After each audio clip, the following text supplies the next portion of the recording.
இன்றைக்கி இந்த வீடியோவில் எதை பற்றி பார்க்க போகிறோம்னா, நம்ம பிசி எக்ஸாமோட கிரேஸ் மார்க் அது வந்து மதுரை கோர்ட்டில் கிரேஸ் மார்க் கொடுக்க சொல்லிட்டாங்க. ஆனால் நம்ம டிஎன்எஸ்ஐ போர்டு வந்து மேல்முறையீடு வந்திருந்தாங்க. சரிங்களா, அந்த கேஸ் வந்து நேற்று ஹியரிங் வந்தது. ஆனால் கேஸ் வந்து 70 கேஸுக்கு மேலே இருந்தது. அதனால் நேற்று வந்து வரல. சரிங்களா, இதோட அடுத்த ஹியரிங் வந்து ஜூன் 15 வச்சுருக்காங்க. திங்கக்கிழமை வருது. அப்போ வந்து நமக்கு கேஸு ஒரு 20 கேஸ் கிட்ட வந்துடும். சரிங்களா, 12 மணிக்கெலாம் நமக்கு ஜட்ஜ்மெண்ட் வந்து கொடுத்துருவாங்க. மேக்ஸிமம் இந்த கேஸ் வந்து இதுக்கு மேலே ஹியரிங் போகாது. ஏன்னா கிட்டத்தட்ட ஃபைனல் ஸ்டேஜ் வந்துட்டு, அடுத்து என்னென்னா இந்த கேஸ் வந்து என்ன ஸ்டேஜில் இருக்குது அப்படின்னு ஒரு லைட்டாக பார்த்துருவோம். எல்லோரும் என்ன நினைப்பாங்கன்னா கிரேஸ் மார்க் கொடுப்பாங்க அப்படின்னு நினச்சிட்டு இருக்காங்க. ஆனால் மேக்ஸிமம் கிரேஸ் மார்க் கொடுக்குறதுக்கு வந்து வாய்ப்புகள் இல்லை.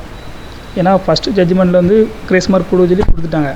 அதுக்கடுத்து டிஎன்எஸ்ஐ போர்டு வந்து என்ன பண்ணாங்கன்னா எக்ஸ்பர்ட் கமிட்டின்னு உண்டு.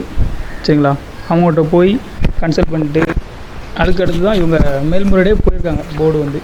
சரிங்களா, அதில் கிரேஸ் மார்க் கொடுக்காத வகையில் தான் இந்த ஜட்ஜ்மெண்ட் வந்து வரும்.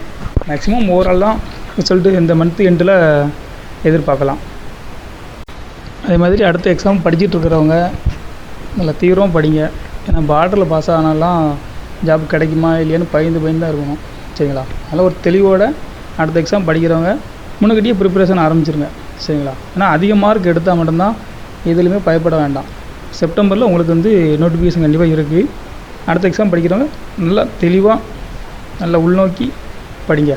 சரிங்களா, அதேமாதிரி ஓவரால் ரிசல்ட்டு வெயிட் பண்ணுறவங்க மெடிக்கலும் கூட சேர்ந்து தயாராகுங்க. லாங் ட்ராவல், ஃப்ரெண்ட்ஸ் கூட சுற்றுறது அதெல்லாம் கொஞ்சம் அவாய்ட் பண்ணுங்கள். ஏன்னா மெடிக்கல் இதில் நிறைய பேருக்கு இந்த பிரச்சனை வந்திருக்கு.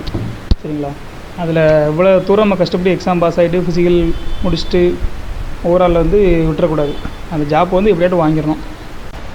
அடுத்த அப்டேட்டில் மீண்டும் சந்திப்போம்.